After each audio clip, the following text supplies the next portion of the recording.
ganito po yun. 'Di ba po ma'am na-search ko na po Ang sa incoming PowerPoint second-year po college yung student na si John sa di niya tunay na ChatGPT po pangalan. yung Palihim daw na gumagamit ng AI sa kanyang assignment. magse-search po ako ng topic tapos dun po is kinuha ko po yung text Ang mga tapos nakuhang impormasyon inilalagay daw niya sa slide presentation. At dahil takot daw siyang mabuko ng guro, dumidiskarte siya para hindi mahalata.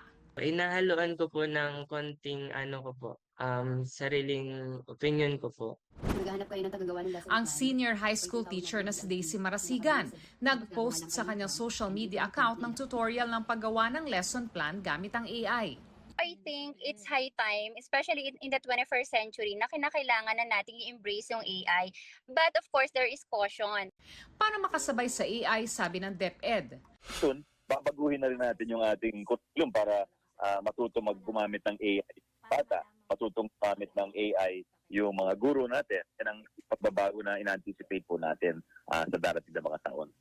Ang problema, makakapag-isip pa kaya ang mga estudyante?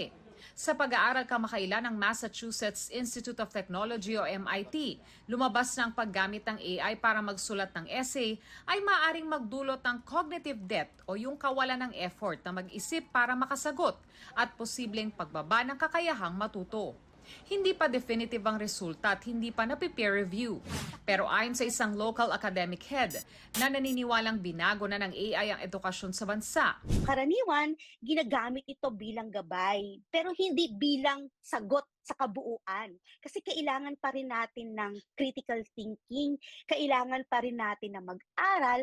sa kanilang universidad hanggang 15% lang ng thesis at research paper ng mga undergraduate ang pwedeng gamitan ng AI.